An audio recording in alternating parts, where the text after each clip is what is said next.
উচ্চ মাধ্যমিক পরীক্ষার জন্য তোমাদের যে উত্তরপত্র দেওয়া হবে কেমন টাইপের দেখতে তোমরা দেখে নাও।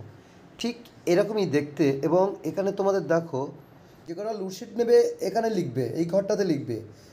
আর যেহেতু 2025 উচ্চ মাধ্যমিক পরীক্ষা দিচ্ছ, এখানে 20 দেখতে পাবে তোমরা। এখানে 20 পরে 25 লিখবে, 2025 সাল, এটা তোমরা 25 লিখবে, এটা তোমরা 25 লিখবে। আর বিষয় লেখার জায়গা আছে, সাবজেক্ট লিখবে, এখানে এখানে তোমরা সাবজেক্ট লিখবে, এখানে তোমরা নামটা লিখবে।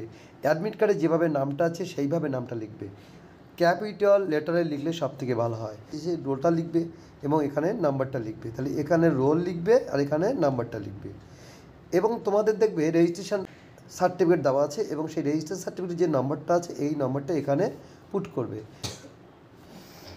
এবার দেখো এই যে কোশ্চেন নম্বর এবং মার্কস, এখানে তোমরা হাত দেবে না।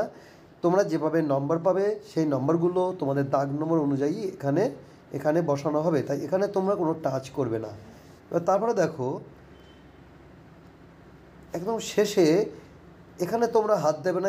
এখানে যেসব সিগনেচারগুলো আছে এখানে কোনো কিছু তোমরা হাত দেবে না, এইগুলো কোনো ইউজ করবে না।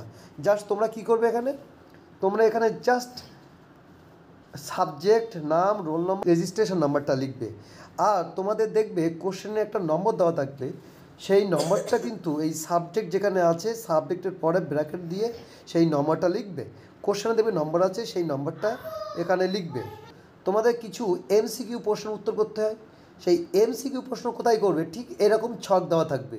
এই ছকের মধ্যে দেখো এখানে এমসিকিউ কোশ্চেন নাম্বার 1 দেওয়া থাকবে এবং কোশ্চেন নাম্বার দেওয়া থাকবে এবং তার অপশন দেওয়া থাকবে। এই অপশানের উত্তর কিন্তু এখানে লিখতে হবে, জাস্ট উত্তরটা লিখলে হয়ে যাবে। এ বি সি ডি এই 4টে অপশন থাকে, যে ক খ গ ঘ এইভাবে অপশন দেওয়া থাকে। যেভাবে অপশন দেওয়া থাকবে যে উত্তরটা হবে সেই উত্তরটা তোমাদের লিখতে হবে, একটাই লিখতে হবে, কিছু নোংরা করলে হবে না, লিখতে হবে। তারপরে এসিকিউ কোশ্চেন নাম্বারের ক্ষেত্রে দেখো এখানে কিন্তু যে জায়গাটা আছে এর মধ্যে উত্তর লিখতে হবে, দাগ নম্বর দেওয়া আছে এবং এর মধ্যে তোমাদের উত্তরগুলো লিখতে হবে। যতটুকু জায়গা দেওয়া আছে এর মধ্যে কভার করার চেষ্টা করবে, অর্থাৎ সংক্ষিপ্ত উত্তর লেখার চেষ্টা করবে। দেখো যে কটা প্রশ্ন থাকবে সেই কটা কিন্তু এখানে ঘর দেওয়া আছে। অবশ্যই এটা তোমরা খেয়াল রাখবে। আশা করি তোমাদের উচ্চ মাধ্যমিক পরীক্ষা খুব ভালো হবে। ধন্যবাদ।